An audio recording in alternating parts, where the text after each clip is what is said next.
Okay, good morning, everyone. I see a few people are still grabbing their breakfast, but we'll just go ahead and get started. Welcome to Forum. I am Jeff Peckrell. I'm the coordinator of Forum, and I'm also a chairperson of the Human Rights Working Group here at UUSF. And welcome to January. We've had one session in January so far. This is our second. I want to tell you about some of the programming we have coming up next month. So a week from today, we will be having Planned Parenthood. A VP of Communications at Planned Parenthood will be here next Sunday talking about reproductive justice. The Sunday after that, we will have Jennifer Frieden Coalition here in San Francisco talking about a topic somewhat related to today's presentation. The third Sunday in February, well, it is Black History Month next month, and so we haven't decided what we're going to do on that third Sunday, but it will be related to Black History Month. And finally, on the last Sunday of February, we will be having the American Friends Service Committee here to talk about police militarization and what we should know to be aware of that and how we can push back against that uncomfortable trend that we have. Just a few reminders about logistics for this meeting, how we do things. Q&A we typically do at the end. So there are some cards on some of the chairs here. I don't see them on the tables, but we'll try to get those to you. If you could jot your questions down, that would be great. We'll mostly do them at the end. And Dolores will collect those up and probably read the questions to our presenter. Okay, so without further ado, let's talk about today's topic. Housing in San Francisco is a huge issue, and our presenter today is from YIMBY Action. And I would like to acknowledge someone who's not here today for bringing this topic to Forum, and that is Jordan Ong. He couldn't be here today, unfortunately, but this was his suggestion to do this topic. And I'll be doing a more thorough introduction of our presenter in just a minute, but we also obviously start our meetings with the Ohlone land recognition. Good morning. This church is located in unceded ancestral homeland of the Ramaytush Ohlone people. As the original people of this land, they have not ceded, lost, or forgotten their responsibility for caring of this land. And in today's topic, we'll be talking about housing and shelter. And we need to learn from the wisdom and creativity of the Ohlone people. For example, living in Crissy Fields, for up to 1,000 years ago, they were very adaptive, following the migratory patterns for their hunting, fishing, and foraging.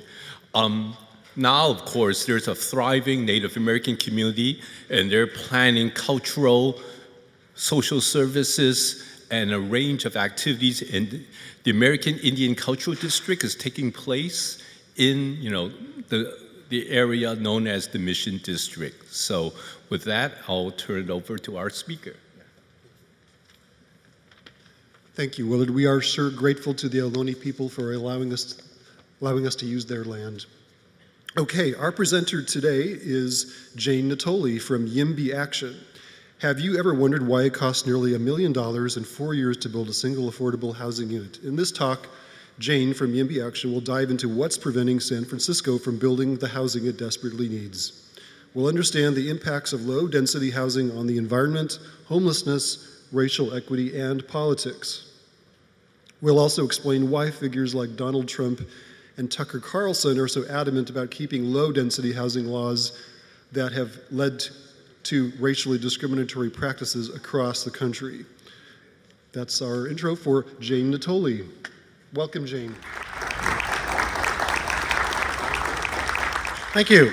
Thank you, everybody. It's good to see everybody this morning in the room, to everybody on Zoom. Keep some of those questions percolating. I look forward to this. I certainly like to be conversational with these things, so I look forward to hearing what you have to say at the end and what this sparks, what you're thinking. There are some interactive parts, so maybe just share some of that in the Zoom, and then we'll get to some of the questions at the end.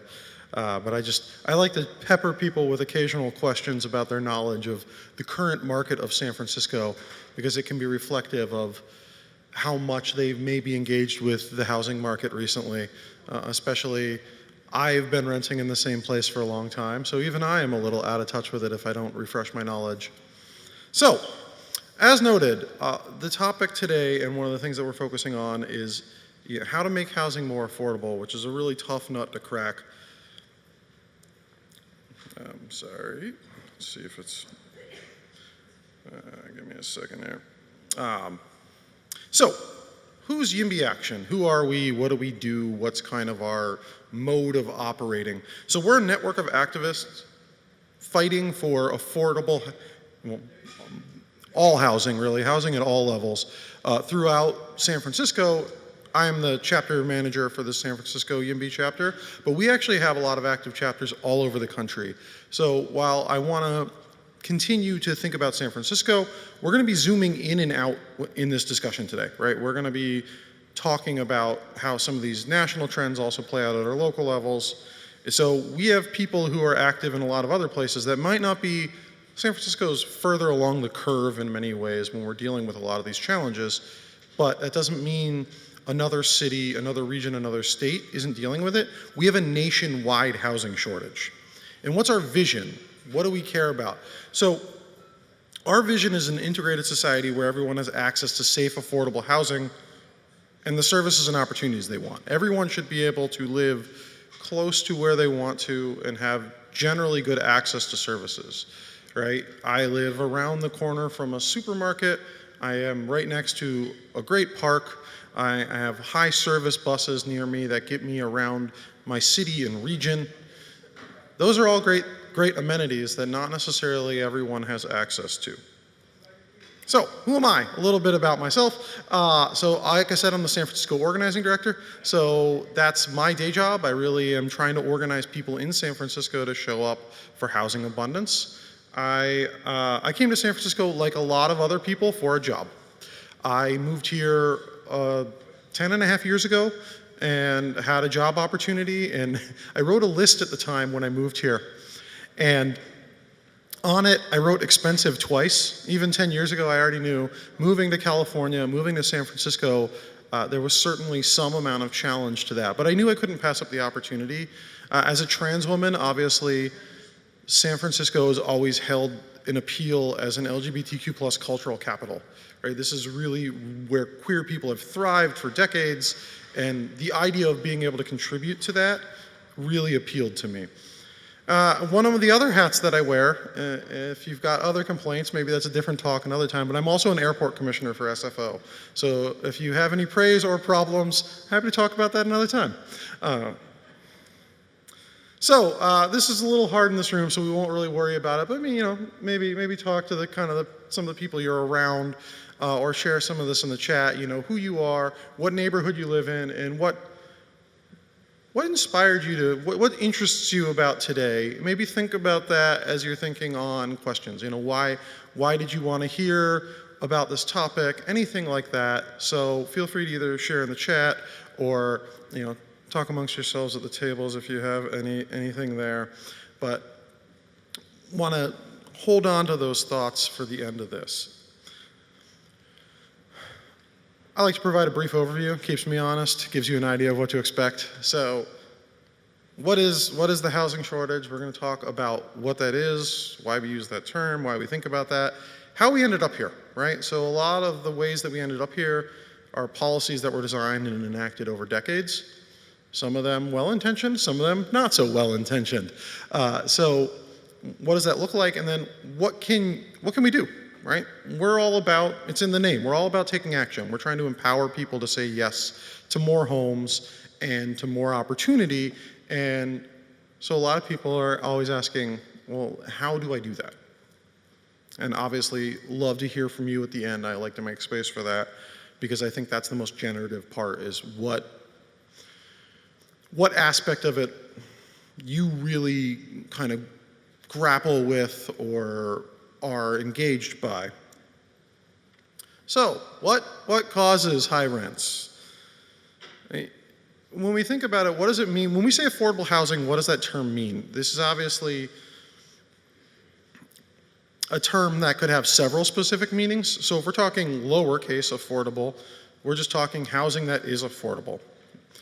When I moved to Minneapolis in 2003 and rented a place with my friends, we paid, I don't know, $400 a month, right? That was affordable to me on the amount of money I had, right? That was just naturally affordable housing for those of us who had graduated college and wanted to live in an old apartment with roommates. When we're talking capital A affordable housing, that's subsidized affordable. We use the two frequently, somewhat interchangeably in this city when we're having conversations, but a lot of when you see someone talk about developing affordable housing or building affordable housing in San Francisco, usually they're talking that capital A kind. So that's subsidized, that's coming with a variety of funds from federal, state sources and private sources as well, usually subsidized so that people can continue to live there in perpetuity that might need more help. So when you're looking at people who might have a very limited or no income, might need more intensive services, that's usually the market that affordable housing fills. Now within San Francisco, there's a lot of flavors of that. Given our housing shortage and our long history of that, we also have a lot of programs that target middle income. So police, firefighter, teachers, people with jobs like that, 40 or 50 years ago, they may have been able to afford a home in the community here. That's shifted a lot. What might have been saving 4 or 5 times your income on a job like that in 1970 is now 20 to 30 times your income to afford the same kind of home, right? So those are also types of affordable housing. And we use a somewhat complicated system where we talk about things like area median incomes and stuff like that. So it can get complicated. Affordable housing has a lot of meanings, so it's important to think about that. But a question and why we think about, how things like area median income and all that work, what they're trying to get back to is how much should you be paying in your rent or your mortgage payment, right? How much of your income should that be?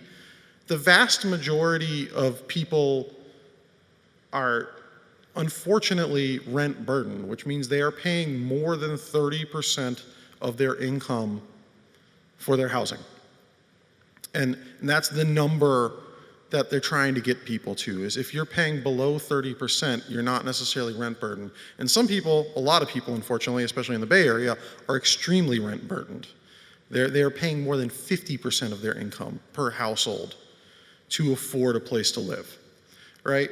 We want to see that different, because imagine what you could do if tomorrow you were paying half as much for where you lived, right? Imagine all the things you could do, whether that's traveling to see your friends and family more, or just the things you want to, another hobby, whatever, right? These are all things that you could be doing with that right now most people are just putting into trying to keep a roof over their head. This comes down to, at its most basic, a supply-demand mismatch. We live in a high-opportunity location here in San Francisco. As I mentioned, I moved here for a job. If I ask most of my peers, I'm basically one of the oldest millennials. So if I ask a lot of my peers who are, also early millennials, late Gen X, and even younger people, a lot of folks moved here for economic opportunity. The Bay Area has been a huge economic engine for decades, obviously, but it's especially so when we look at everything that's happened in the past, 15 years with tech. There's been a lot of opportunity. Those are a lot of high-income jobs spread up and down the Bay Area. We've had a lot of people who have come looking for that economic opportunity, like many people before them. That's really a big history of San Francisco and the Bay Area. We're a boom and bust town, and there have been all sorts of, tech might have been the latest gold rush. Everyone's kind of saying AI is the next thing that's going to draw people, right? We're in these cycles where it seems like 15 to 30 years, there's something new, there's something drawing people here, and there's high economic opportunity, and it's great. Like that's why a lot of us, we love living here. It's a beautiful area, and it has that. But when you have that coupled with the fact that we haven't necessarily kept up with our housing demand, then you have a big mismatch in the amount of homes and therefore the costs that some of those homes are going to go for. So when you have that mismatch, I don't think this is going to work, so I'm just going to skip this video because I don't want to mess with the AV. It's kind of fun. If I can, share the link later with folks, I'm happy to. But this is one of the greatest 2-minute explainers you will ever see of a lot of this. It was put together by Vox. I would highly recommend checking it out, but in the interests of not screwing up the entire audio-visual setup for everybody, let's just move on and talk about the next piece. Let's see if I can skip the slides manually here. There we go. Got to trick Google Slides sometimes. So our jobs to housing ratio is currently, it depends on how you look at it. If you break it down by the city, if you break it down by the region, you're going to get a lot of different numbers. But the most recent one I looked at when you're looking at the region is still 3-to-1. We have 3 jobs for all of our housing. And that's great for economic opportunity, but that means that if you're looking for, let's say, a 1-bedroom, what do you think the average rent of a 1-bedroom would be in San Francisco right now? Or December 2023, since that's what I just looked at on Zumper. All right, I hear a lot of numbers around it. The number I saw was $3,015. So that's a little flat year over year. It was about $3,000 at the beginning of 2023. That's still a 3% increase over what it was even in 2022. So it's an interesting thing to consider. If you look at the macro environment, you think about a lot of what was going on. A lot of the news was everyone's leaving San Francisco because of COVID, and now a lot of the news is everyone's back, right? If you look at these trends over a longer time, there's a little bit more stability, but there's still obviously a lot of competition. And so if you were to go back to that figure and think about how much you would need to make a month to afford that 1-bedroom, and that's just your rent price, you basically need to be making $10,000 a month, $120,000 a year, just to hit that 30% threshold. That's still being rent burdened. You probably need to make closer to $150,000 a year just to be comfortable for a 1-bedroom, right? So that's not including the fact that, especially if you're younger, you may have student loans, you have other expenses that go along with it. People don't just get, you might have a car payment, you have certainly other bills, right? Other things that are in your cost of living that you might not have as much influence over. And it's not just going out and getting too many avocado toasts or, having too many lattes here. Even when a lot of people control for a lot of that, they have a lot of expenses. So certainly you can understand where that gap comes from, and that's been, unfortunately, fairly stable. Now that jobs housing ratio isn't necessarily as out of whack as when I moved here. I think certainly a lot of employers have moved their headquarters out of San Francisco or the Bay Area, but plenty are still here and many are still opening or moving here. We don't necessarily get as many stories about what might be the next company that's going to grow to have several thousand employees in San Francisco, because that's hard to predict, right? It's hard to write a story about some 50-person startup that might end up growing into the next big thing in AI. So, you don't get that. But you do get a story when my former employer, used to work at Stripe for several years, moved to South San Francisco, right? They move out of the city, you're going to get a story about that. But you didn't get a lot of stories about Stripe moving into San Francisco because no one knew who they were yet. So you can kind of understand how also there's some amount of media mismatch of what we can know. A lot of this is unknowable, but it's still a high economic opportunity area. I would still continue to see innovation and new industries and people thriving here in that sense. So if we're not adding more homes, we're going to probably continue to see more economic opportunity. So this is another one to think about. Have you ever experienced steep competition for an apartment or housing? I'd love to see a show of hands if you've dealt with that. All right, there's a few folks. Like I said, I've been in my place for over a decade now, but I moved here in 2013, and in that era, it was very much show up with, all of your stuff filled out, right? I had my credit report. I had letters of reference. I had my housing story about why I was the right tenant for this apartment. And when I showed up at the place that I live in now, there were already 20 people looking at it, right? I did a quick walkthrough. I'm like, this place looks great. There's a couple things I wish it had, but you know, in this environment where I'd already done these open houses with 40, 50 people, and even if I maybe tried to overbid it, got overbid myself. And even when I got it, they were pretty quick about it. So I got a call back the next day that they had accepted my application, and my then property manager said, you know, this is a 30-year income. And I wanted to start laughing. I was like, this is the cheapest place I've looked at that I could live by myself, right?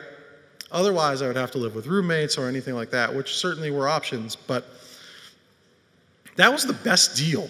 And it's a great place. I love living there, but you know, it was indicative of the time. I imagine there's been some cycles since, but some of that also depends on the kinds of housing you're looking at and the kinds of competition that you're facing.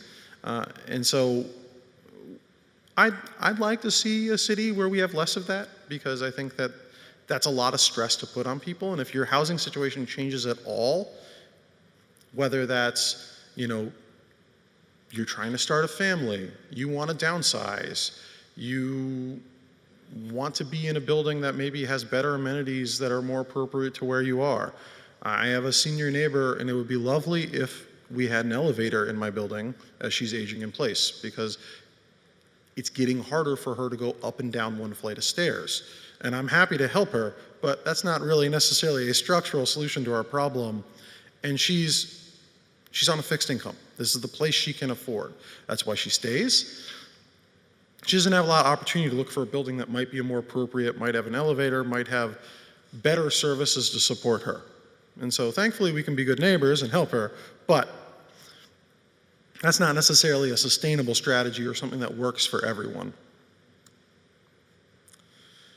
This is the reality that we're moving through. And this is not a San Francisco problem. This is a nationwide problem. We don't build homes anymore, not at the rate we used to. And that's going on everywhere. A large part of that was the Great Recession that really hollowed out a lot of the workforce, that hollowed out a lot of the investment. Many people got out of the construction industry. They've never gotten back into it. So we don't have enough homes, we don't have enough people to build homes, and we're starting to see that all over the place. You know, whether that is right here in the Bay Area where we've seen it for a long time, or a lot of other places that people might be going from the Bay Area. If you follow the news related to a lot of this, you know, you'll see regions like Boise, Idaho that have had this influx of people. You'll see Oregon had quite a backlash against Californians moving to Oregon, right? We export our housing shortage, but also a lot of other places that maybe didn't have as high a demand.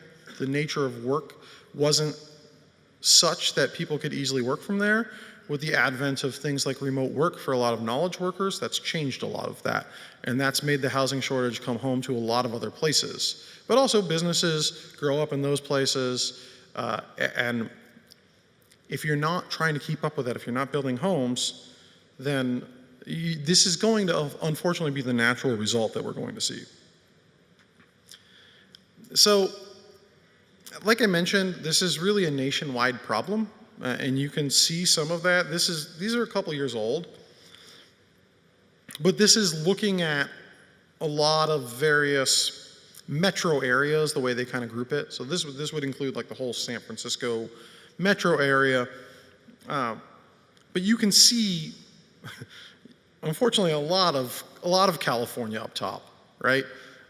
In this top 10, right? It's not really just a challenge. Strangely, somehow, the Bay Area isn't in this top 10 on this list.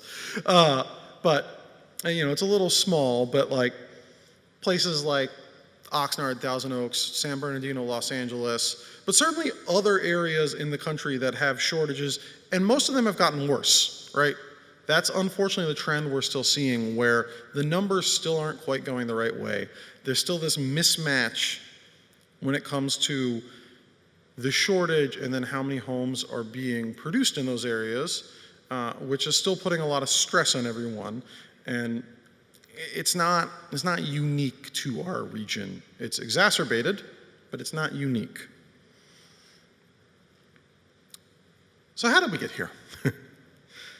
Right? We know how to do this. At the end of the day, I don't want to belittle anything, but it is a simple problem, right? People need homes, and that's the genesis of this. So we know how to do that. Like, we know how to build homes. We've built them for decades. We know that people want to live in them. In many places, we do have plenty of available land, and even throughout the Bay Area, there is a lot of opportunity. There's lots of underutilized land, or the way that we have used a lot of the land has maybe shifted, right? So certainly that's available, and it's not just one generation's problem, right? It's not just millennials complaining like, oh, we don't have anywhere to live. We may have gotten loud and noisy about it, apologies, but, right, like, it's not just that. It really is everybody's problem. It's a problem when, you know, someone's graduating college and can't move to a market that has high opportunity for the things that they learned and studied. It's a problem when people want to downsize. It's a problem when people want to stay in the area that they grew up so that, like, they can live near their extended family. And if they're starting a family, they have the support of their grandparents or other relatives nearby, right? It's a problem for people who want to have multi-generational living as an option in their neighborhood or their region, right? This really touches all ends of the spectrum. So it's not just, you know, it's not just one person that experiences this. It's really, we see the effects ripple through and play out across our society. So what policies got us here? I can't do this talk without talking about zoning, obviously, and zoning's legacy and why it was created. Zoning is a policy to say what can go where. And in most places, that what can go where really heavily regulated where we could build apartments. Mostly because a lot of the laws were trying to design keeping some neighborhoods single family or low density, because they didn't want low income people there. They didn't want people of color there, right? That is the unfortunate genesis of these sorts of things. I'd really, really highly recommend reading The Color of Law. If you've never looked at that, that is a great look at how this plays out.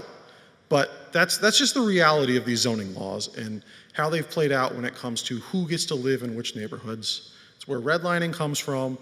You can still map the redlining maps, which showed where you could or couldn't build apartments, which generally mapped to lower income communities of color. Those were where we put the apartments, and that's still where we allow them in many cities, right? Those maps unfortunately still line up and show you the legacy of that. And it made a lot of housing topologies illegal. I live in a 19-unit apartment building in the Richmond that would not be legal to build today. It's 3 stories, it's pretty modest. It's not that different from anything on my street. I live in a street with a mix of single family homes and smaller apartment buildings. But you can't do that. Like, it's just not what's allowed by our current rules. We have a lot of delays and a lot of process. And a lot of this process is well-intentioned, but also has been weaponized, unfortunately. There's almost every opportunity for someone to say no, and there's very little opportunity for people to say yes because the benefits are diffuse. If you live in the neighborhood, you're going to see the impact, you're going to live with the impact, you know that. Who is going to benefit from that housing?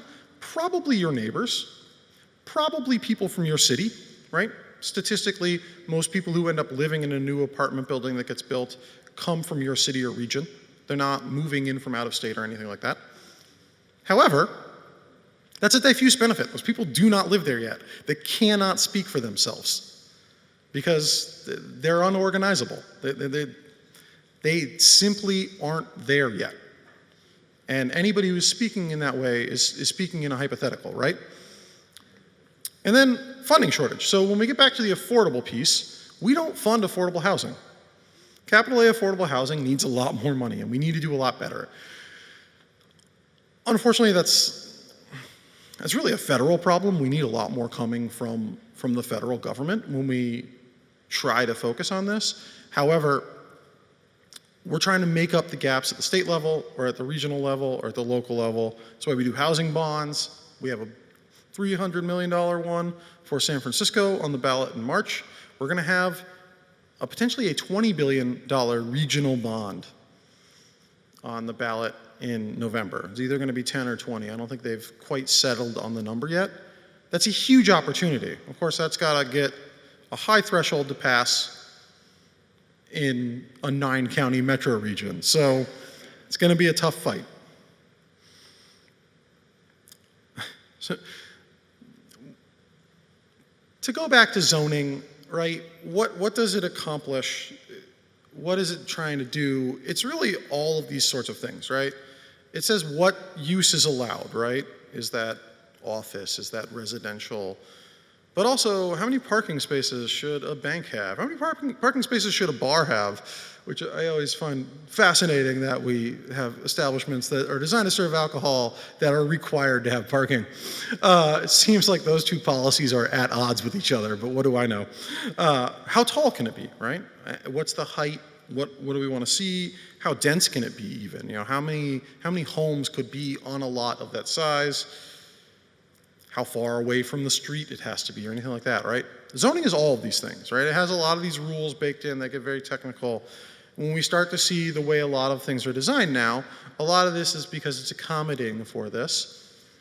And as some of those change, we start to see different topologies emerge.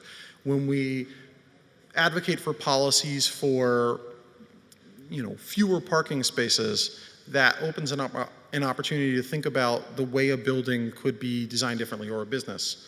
Whether that is allowing for more businesses or homes in that location. It also lowers the cost. Like, that's a baked-in cost that we make every new building build for something like that, right? So it dictates a lot of that, and it also helps drive the cost of some of these things, because all these things have an economic cost associated. This is, there was a cool project several years ago from the New York Times that kind of had a nice map, a good visualization to help people realize that it is illegal to build apartments throughout the vast majority of basically every American city.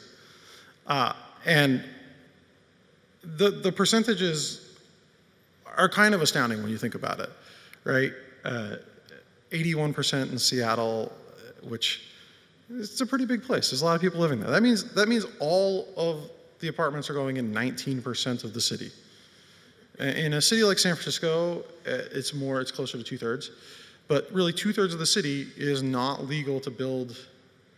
Some of this has shifted, but it has not previously been legal to build anything that's much larger than maybe 2 or 3 homes. Those are the rules. That is how zoning is set up. And you'll see this play out across not just every American city. This is also very common in Canada, right? Like, a lot of places have heavy regulations about where and how denser topologies of housing can go, apartment buildings. And that dictates that you're not going to see them. Right? This is, when we think about like what housing in America looks like, I know it doesn't look like San Francisco, but I assure you I've spent enough time in the Midwest to know that a lot of America looks like this, right? It is these winding streets in these subdivisions with these single family lots and these, big, low-slung homes, right? That is, that's Bellevue, Nebraska. That's Chaska, Minnesota. That's, West Des Moines, Iowa. All places I've spent time in, right? That is what housing looks like there, right?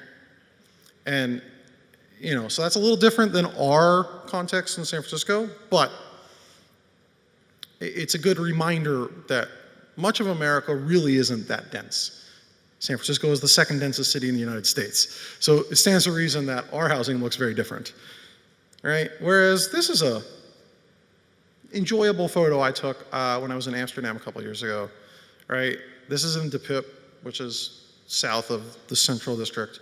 And it's just a beautiful mixed-use street that I really, really enjoyed. You've got these mature trees, you've got businesses on the ground level, you've got apartments over them. You got a nice narrow street, you got a ton of bikes, obviously, because it's Amsterdam. But like, it was just a really, really, gorgeous residential street that had some businesses on it. It wasn't like there was like heavy office or anything. It was like a coffee shop and a small little bar where you could have a beer kind of businesses. Nothing large, stuff that's nice to live near and live over. So when we think about why we have these laws, as I mentioned, a lot of zoning, unfortunately, has explicitly racist origins. And that's important to remember because a lot of that is then baked into all of this.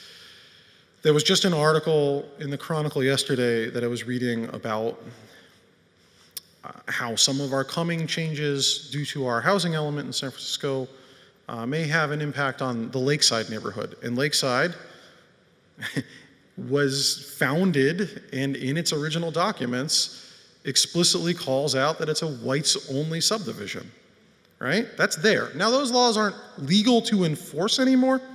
That was struck down by the Supreme Court, but a lot of early zoning explicitly had racial covenants about who could or could not live in a given neighborhood. And then that's also played out by the types of homes that are therefore available. Right? So that might not be the intention or how a lot of people want to use it, but it's structurally baked in. It's not necessarily an issue of what we intend at this point when a lot of it ends up being structural.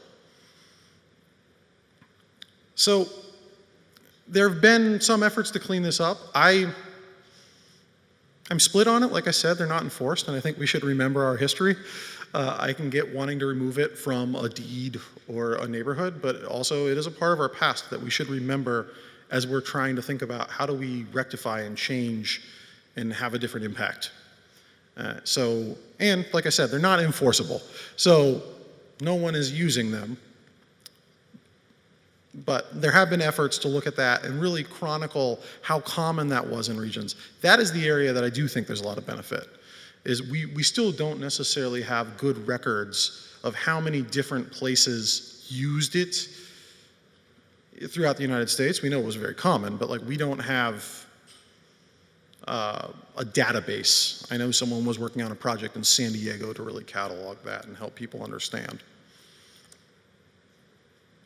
This is just more of this. This was in El Cerrito in San Diego, which is where the project was coming from. So this is actually what this looked like. And this is in the deed of the property. So if you were buying or selling it, right? So what's another reason that housing's the way it is? We have a lot of delays built in. This is I'm probably still fairly accurate, unfortunately, with how the San Francisco planning process works. And we have a lot of opportunities for appeals, for lawsuits, for studies, for all these things. And at the end of the day, housing delayed is housing denied, right? It's a very, very useful tool to slow things down. And when you slow things down, it drives up costs, it makes all of that more expensive. Because if you have the certainty to know if I spent $1 million and something was going to be done in 1 year, versus you could spend $500,000 now, but it might end up costing you 1.5. It might take 3 or 4 years. Which bet are you taking, right? The better bet is to go with the one that gives you the certainty if you are a home builder. So we have a lot baked in San Francisco.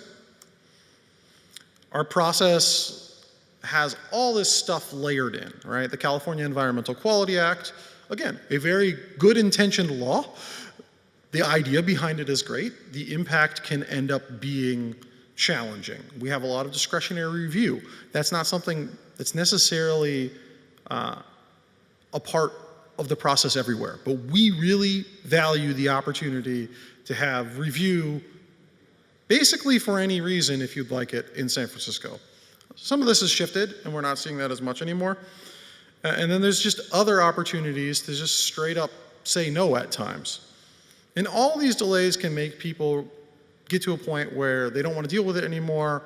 They're stuck in this bureaucratic, circle that they don't know how to get out of. They sell the property, because they decide they don't want to deal with it, or the market shifts. A lot of what we've seen the last several years is these delays can take so long.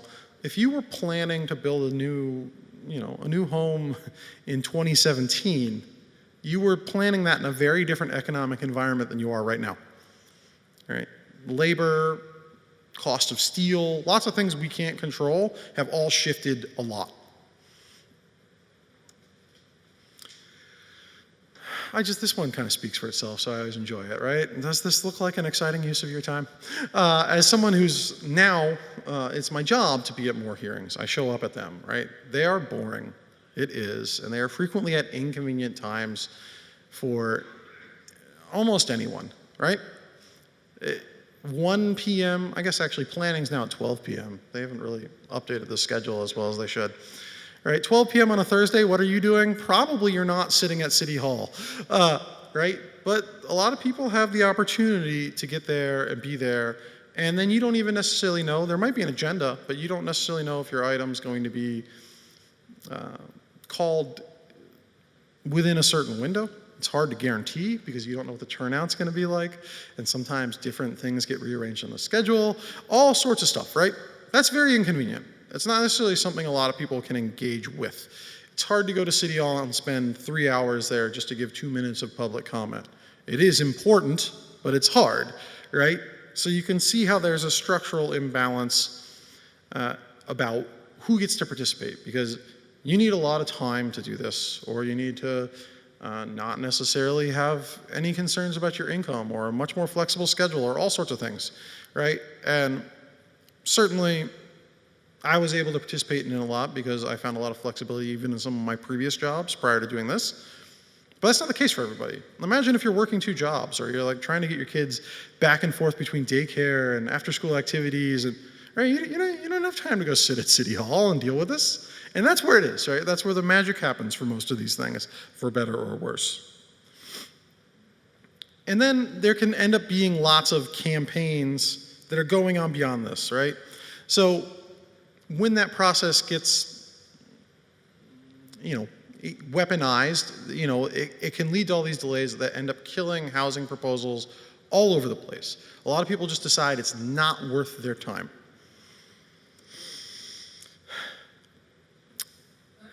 What's interesting to separate with a lot of this is a lot of this process has good intentions, but our system is very bad at understanding intentions, right? So it's a good thing that we have stopped some of the things that have come through, right?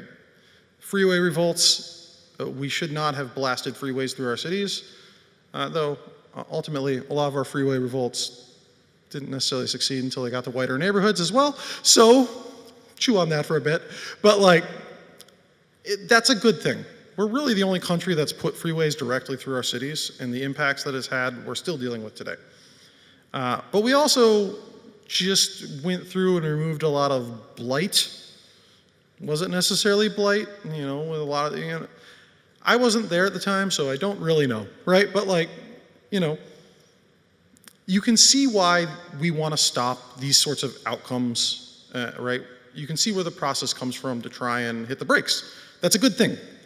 But it can also be manipulated, weaponized, and our system doesn't really have a checkbox to figure out all of that, right? So when we look at proposals in places like the Mission, which has borne the brunt of a lot of our apartment building on the east side for the past several decades, right? That's ideally an area that we can open up economic opportunity in a lot of other cities, or a lot of other parts of the city. The Mission really, that's a part of the city where they have built a lot of homes. That's where we said you could build apartments. And that's where they went, right? But that has a lot of harms on the community that's there. And that's a low-income community of color that bore the brunt of those harms. As I mentioned, we just don't fund affordable housing like we used to. It really dropped off a cliff. You get to fun acronyms that, like LIHTC, right? But we really changed demonstrably how a lot of this worked. And that was basically in the early 80s. We just stopped funding it, and we haven't since. mentioned that one earlier, so just kind of rounding down here, like what can we do? Our solutions, right? Legalize housing. Make it easier to build apartments in more places, other types of housing. See what opportunities are there. Make permitting more predictable. Provide more funding and increase more stability, right? We don't want people getting kicked out of their homes while they're doing all this. That's not the way we have to go about this, nor is it how we should approach it. We need more housing of all types. It's great that we're trying to build more affordable housing. We should get more funding for it. But most people live in market rate housing, right? That is the truth, and probably that will not change, nor do I think it should. So we need more housing of both types. And we need to think about, as I said, who was disproportionately impacted, where can we do it? And I think there's a big difference between trying to, do this in a, low-slung, two-story retail shopping mall and, down the peninsula, like you can think of many examples right next to Caltrain, versus proposing that same project in a lot of locations that we've traditionally put our apartment buildings and therefore our impacted communities, right? And if we think about that, a lot of this goes back to just what we're doing. We're trying to elect people who make change happen. We're trying to pass better laws. We're trying to make sure that we have more people with this viewpoint in office. And we're building a movement full of people to do that, right? We're showing up to say yes, because you saw that. There's a lot of people who don't show up. Whole idea of that is narrative change, building political power, right? We want to be a movement that shows up that does say yes for the people who will benefit from that. We want to make sure that we're doing this with a lot of other people, right? We're showing up for our affordable housing developers because they need help because it's maybe a tough project where they're proposing it. This is a little out of date, but this kind of shows you, like I said, we're a nationwide movement. There should be a few more dots on here. We're really growing chapters everywhere. There's lots of ways to get involved. So I know that we're kind of getting at the end, so I wanted to make a little more space. Sorry if I rushed through the last couple, but that's the meat of it was earlier. But I want to make space for Q&A now. So I know we've got some questions collected. So love to hear from everybody out there. Hi, Ms. Natoli, thank you for your presentation. I have a question for you. Since YIMBY was founded in 2018, we now have a consortium of groups lobbying with YIMBY called Grow SF, Together SF, Abundant SF, which started last year, and the Housing Action Coalition, and including YIMBY, all started basically by millionaires in the city and tech people like the people you worked for at Stripe. Now, my question is, recently, very recently, the chair of the Housing Action Coalition said in order to have more housing in San Francisco, rents have to go up. What is YIMBY's position on the rent law in San Francisco, which has been in effect since 1979? Do you agree with him?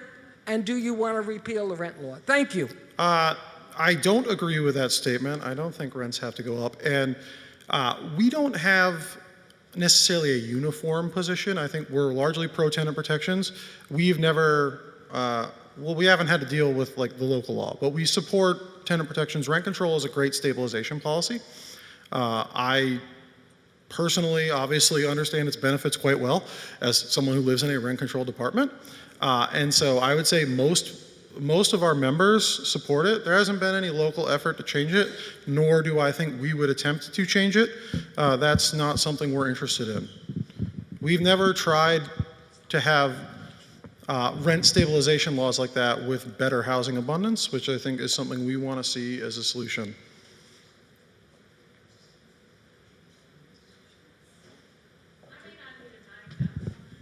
Well, you need a mic for the people on Zoom. That's right.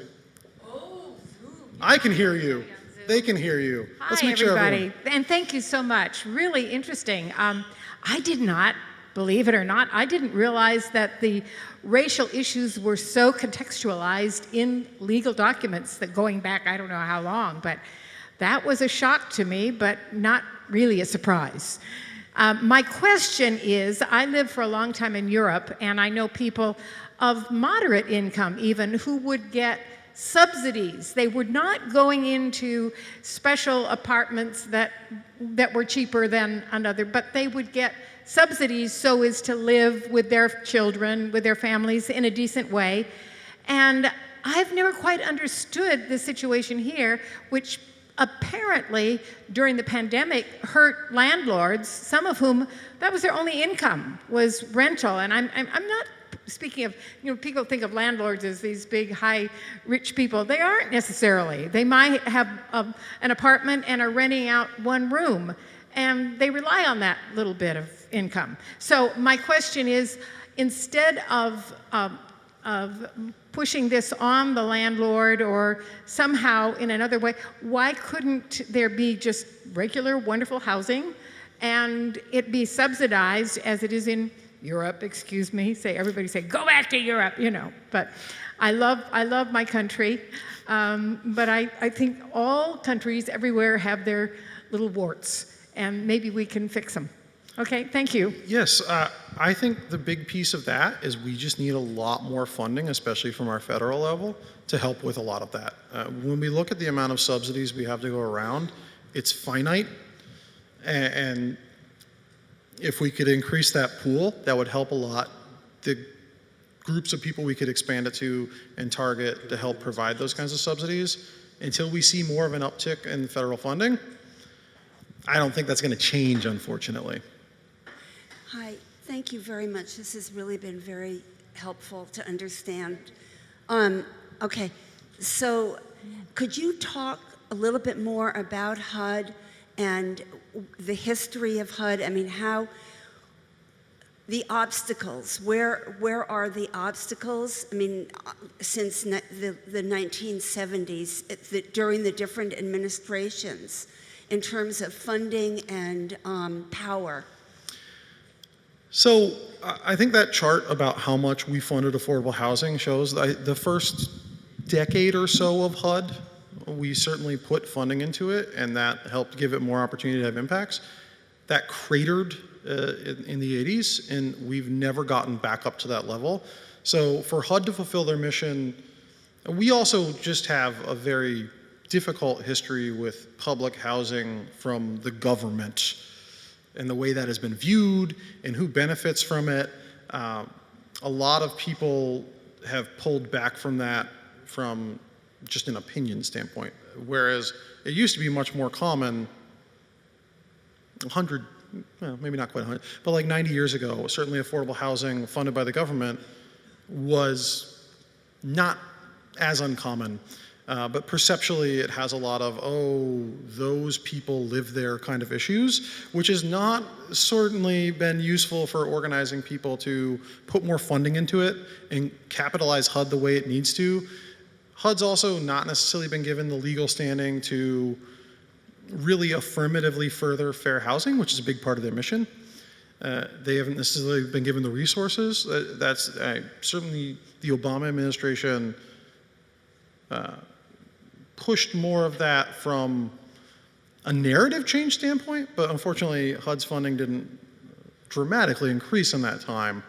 And so we don't give them the money they need to do their mission. And that hasn't changed in, unfortunately, 45 years, basically. I have some written questions from the audience.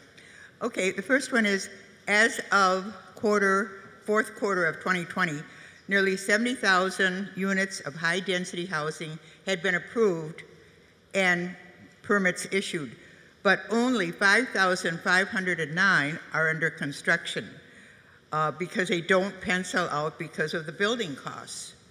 Developers are only willing to build market-rate housing and will not build affordable housing unless they are required to. This is why YIMBY's solution of just build, build, build will not solve the problem. Well, that was less of a question, but I'll respond. People don't live in approved units. They live in built units. And we do need to make the costs lower so that those get built. The primary way that we have built affordable housing in San Francisco is through our inclusionary housing policy, which means that we say buildings over certain sizes have to set aside certain amounts of homes for affordable housing. That has been our primary tool. However, that tool is another way that we add cost, right? All these things add up. So many of those homes that are in the pipeline also, unfortunately, are not realistically going to get built. The Hunters Point shipyard is in our pipeline, right? And for very good reasons, we're not moving forward with that. And a lot of things that people proposed and then they walked away from. And this is well before even economic conditions turned down in COVID. It was just too hard for them. We have things that have been sitting in our pipeline for, coming up on 20 years in some instances because they didn't make sense. It was too hard. People gave up and they just sit there. It never gets cleaned up when we say, let's remove it. So I want to unblock a lot of that. I think there's a lot of opportunity there. Now again, this is going to be in the aggregate, so everyone's going to have their individual situation, but in the aggregate, building more homes has a good benefit for everyone in a community or city. And that, again, that's in the aggregate. Individual situations are going to vary, and so who gets impacted in that sense. But studies have shown rents tend to go down. Now, these are very modest gains sometimes too, so you're not necessarily going to notice, a $25 decrease over one building, but like that all adds up. Thank you. Here's another question. How are addressing the impact on rental rates, and housing prices in general caused by the rise of mega landlords? Hedge funds, rents, whatever. That's a question. Okay. Yes. So that's certainly been a hot topic to write about recently. It's been discussed a lot how BlackRock is investing in housing. One reframe that I would consider in that is a lot of these, first off, the large corporate owners own a very, very small percentage nationwide.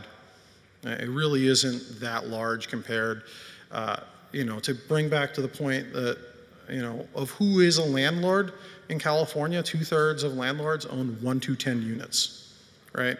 So in San Francisco, I don't have the precise number, but the reframe I would suggest also is that housing is that's an appealing investment because we keep doing things that structurally make the cost go up. However, it's not, I don't personally view it as a highly significant influencer. I think it is I get why it's a sensational topic, but I think that's just not a large enough percentage of our market that I am that concerned about it as what's materially influencing our rents. Thank you. Here's a question from our Zoom audience. Does taxing the wealthy more to fund affordable housing fit into YIMBY's policies prescriptions? Yeah, we've certainly supported taxes. I think figuring out the right level of it, though, what's our incentive structure and how does it work?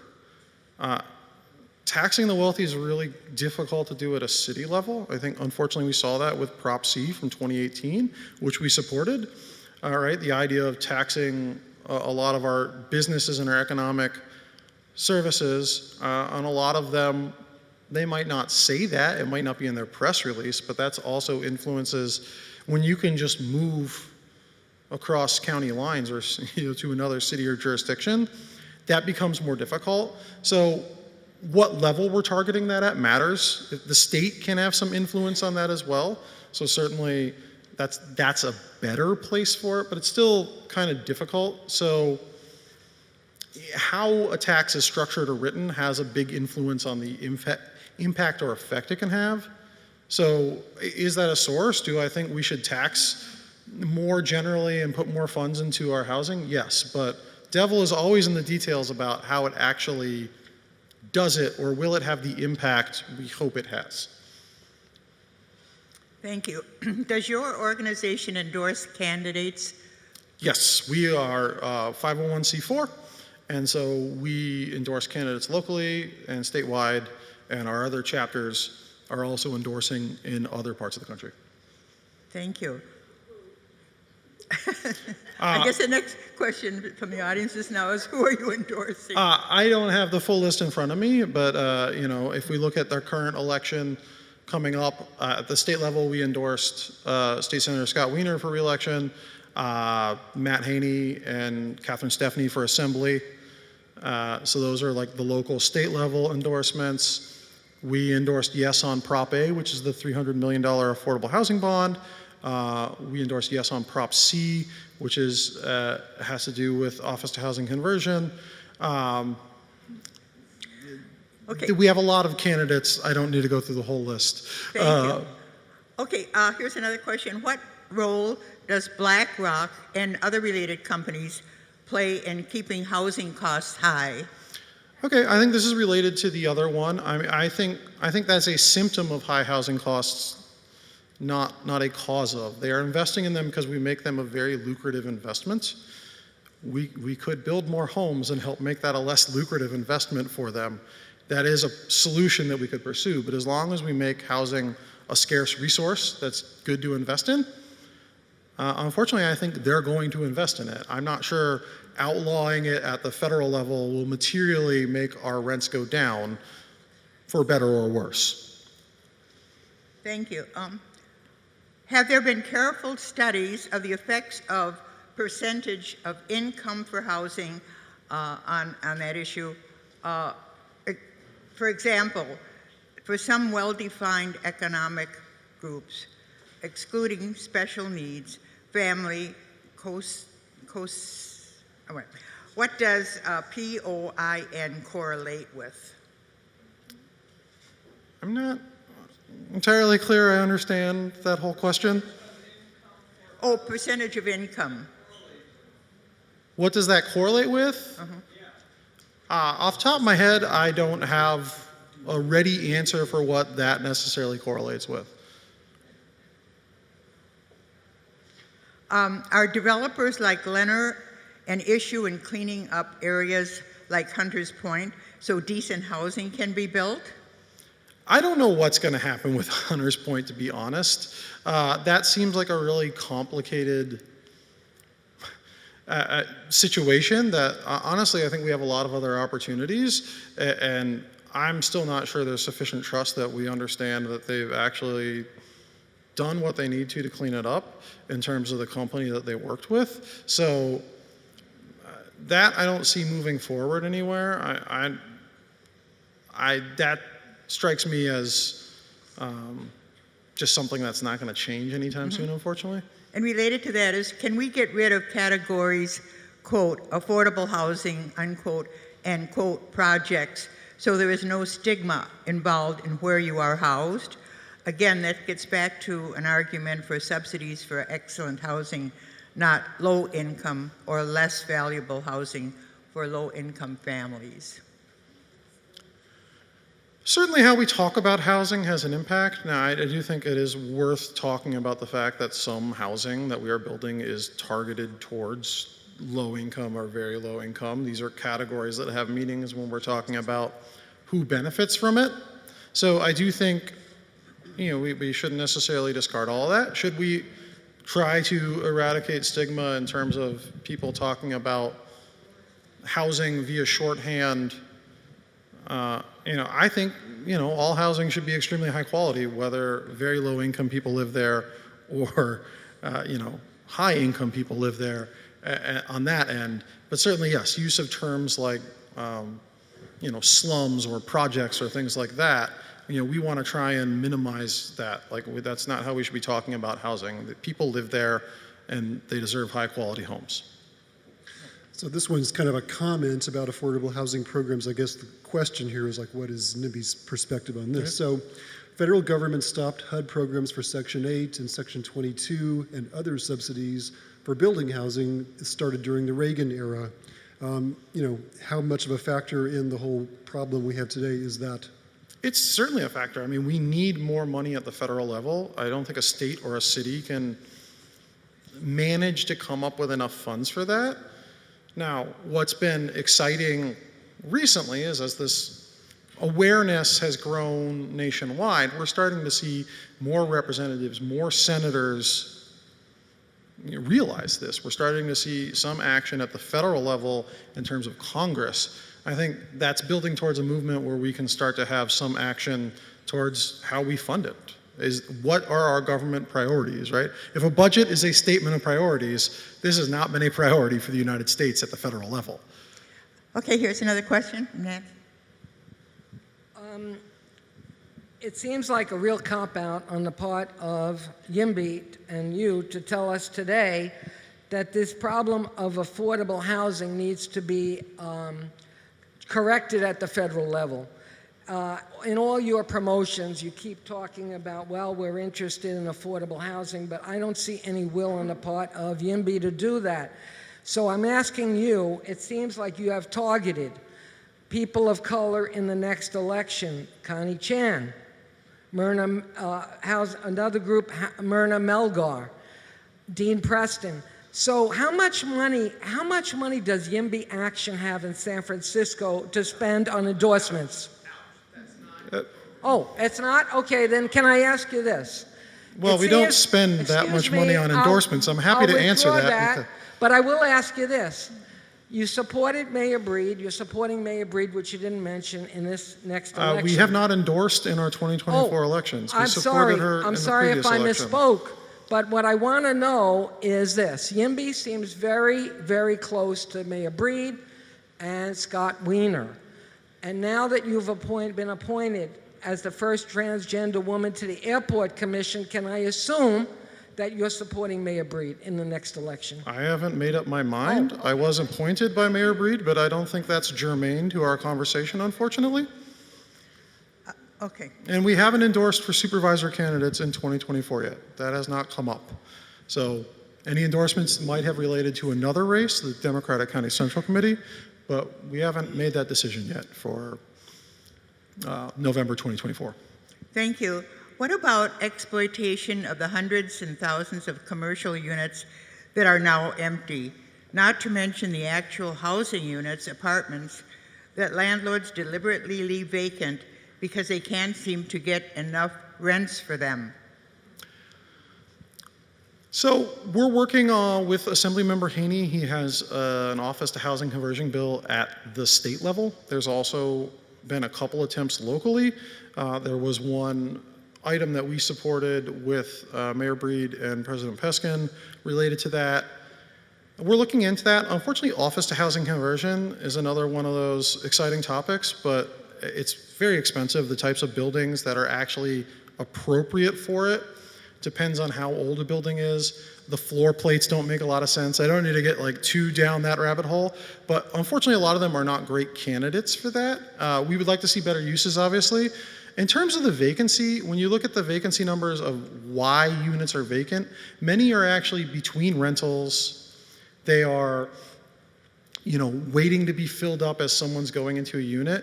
That's another thing where you really have to look at the actual details of the number, right? There certainly are second homes, some people who are holding them off for some reasons, but a lot of them, most units don't go vacant longer than 6 months. And we do, eventually we'll have a vacancy tax to try and mitigate some of those impacts as well, though that does not target all vacant units in San Francisco. Hi, I believe that Emeryville is doing pretty well with housing. So what are the secret ingredients of that community that have made them succeed where everybody else has failed? Emeryville per capita has built a lot of housing, right? They've certainly added a lot more homes in Emeryville when you look at it in that basis, right? Emeryville doesn't have a very large population, so per capita can certainly get very skewed in that regard, but they've definitely added more homes than a lot of other places. They've had largely a city council that's been on board with that, right? So they've had support from their local government in moving forward with this, working more hand in hand with the community, and really, trying to provide more housing of all types. A couple people that I know over there on the city council, John Bowders and Courtney Welch, have really prioritized putting in the work on that.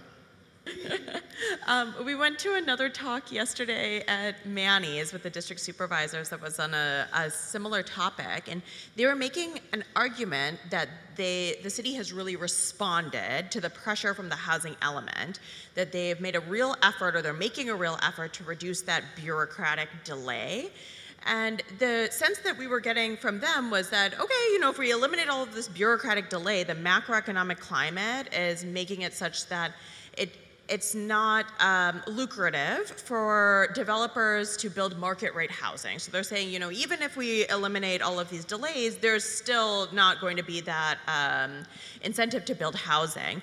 My question is, one, do you think that response from the city is actually correct, that they are planning to do enough to eliminate that bureaucratic delay? And two, if so, how do we incentivize creation of both market rate and affordable housing?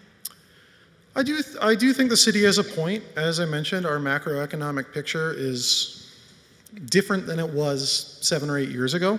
So that remains a challenge. So even as we change a lot of these rules, that's a tough thing about doing this kind of advocacy, is now we're starting to see better rules and better laws in place, but the macroeconomic picture has flipped, and therefore we can't take advantage of them. However, the hope is always that we will not stay in that macroeconomic situation forever, and when that starts to shift, we have better rules in place that people will be able to take advantage of so that they can actually build those homes.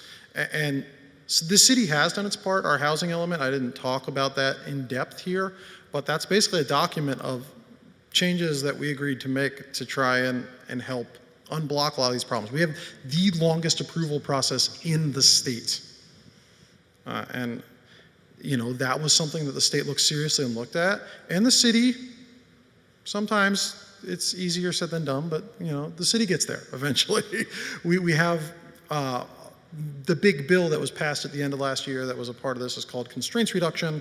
Really lowered a lot of those kinds of constraints to try and make it faster and free up planning staff time to focus on planning, not a lot of these other tasks that they were dealing with that would take months on average for some of these projects. Okay, we're just going to have one more question for Jane before we wrap up. Hi, thank you for the talk. So this one I think is relevant to the church. I was wondering what effect you've seen, if any, on the acceptance of SB4. Yes, so SB4, for those of you that don't know what it is, the shorthand for it is Yes in God's Backyard. It's a bill that State Senator Scott Wiener worked on that was approved and signed by Gavin Newsom last year. It allows religious institutions and there's a couple other small categories, but that's the bulk of them, to essentially to redevelop their property, especially for mission-based opportunities to provide housing that's affordable. I already know San Francisco doesn't necessarily have as many lots as there are statewide, but statewide there's 171,000 acres that have been potentially opened up through this. I know that's already being explored at a couple locations that will add. One of them, I think, right now it's slated at about 150 affordable units. The other one around 100. So people are already exploring it, and they're excited. They're able to add housing that fits with, in the case of their religious institutions, fits with their mission, right, of providing for their neighbors, providing quality housing and opportunity for them. So, I do think we will see some use of it, and I'm excited to see, not just here, but throughout the state, the impact that it can have. Okay, we're going to wrap up now. We've had enough questions, I believe. So thank you so much, Jane. Thank you. This is a great talk. It's a complicated problem with a lot of needs that YIMBY is bringing to the table. So thank you so much. And as we wrap up, I just want to say we hope to see all of you back next Sunday. Next Sunday, we are partnering with the women's group. We'll have someone from Planned Parenthood here talking about reproductive justice. Okay, so we'll see you all next Sunday, and have a great day.